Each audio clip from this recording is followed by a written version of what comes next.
Assalamualaikum warahmatullahi wabarakatuh. Halo Pak Sidik dan teman-teman semuanya. Hari ini saya akan bahas materi geografi, yaitu Sistem Informasi Geografi atau SIG, penginderaan jauh, dan interpretasi citra. Namun, sebelum saya membahas materi geografi tersebut, izinkan saya memperkenalkan diri saya terlebih dahulu. Perkenalkan, saya Nadifa Zahra Hoirunisa dari kelas 12 IPS 1 absen 23. Nah, nggak nunggu lama-lama lagi, mari kita bahas materinya. Pertama, kita akan bahas materi SIG atau Sistem Informasi Geografi.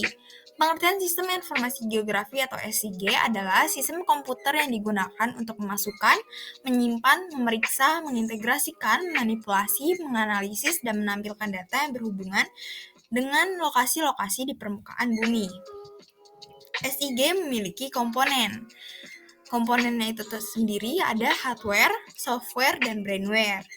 Selain itu, SIG juga memiliki tahapan-tahapan. Yang pertama, ada tahapan memasukkan data, yang kedua tahapan pengelolaan data, yang ketiga tahap manipulasi dan analisis data, yang keempat tahap keluaran data. Selain itu, SIG juga memiliki fungsi. Yang pertama, untuk inventarisasi sumber daya alam, yang kedua untuk perencanaan pembangunan, yang ketiga perencanaan ruang, yang keempat perencanaan transportasi, dan yang terakhir untuk mitigasi bencana. Nah, kita masuk ke materi berikutnya yuk teman-teman. Materi berikutnya ada penginderaan jauh. Apa sih penginderaan jauh itu? Penginderaan jauh bisa didefinisikan sebagai ilmu dalam mengumpulkan informasi suatu objek tanpa menyentuh atau berkontak fisik langsung dengan objek tersebut. Secara umum, penginderaan jauh berkaitan dengan pengolahan citra dalam mengetahui atau mengamati suatu fenomena di muka bumi ini. Penginderaan jauh juga memiliki komponen, yaitu ada 6 komponen dari penginderaan jauh. Yang pertama, ada sumber tenaga, yang kedua atmosfer, yang ketiga interaksi antara tenaga dan objek, yang keempat sensor dan wahana, yang kelima perolehan data, yang keenam penggunaan data.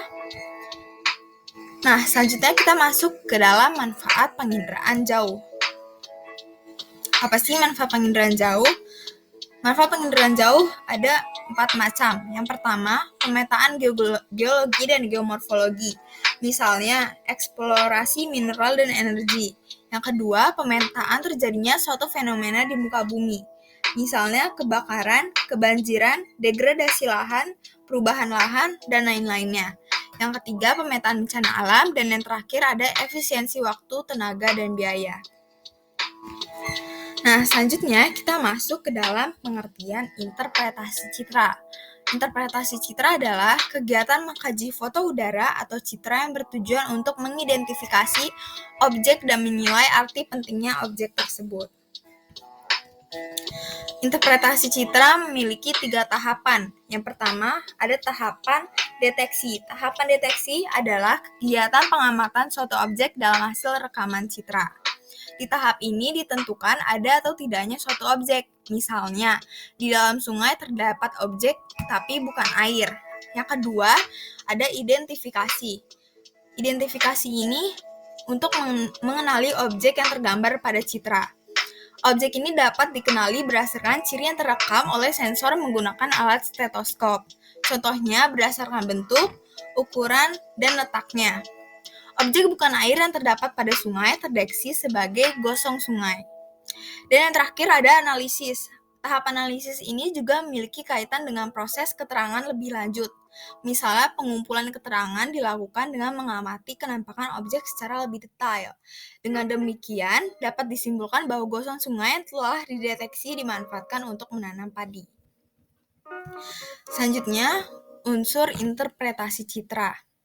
Untuk interpretasi citra itu ada 8 unsur interpretasi citra. Yang pertama ada rona atau warna, yang kedua ukuran, yang ketiga bentuk, yang keempat tekstur, yang kelima pola, yang keenam bayangan, dan yang ketujuh situs, dan yang kedelapan asosiasi.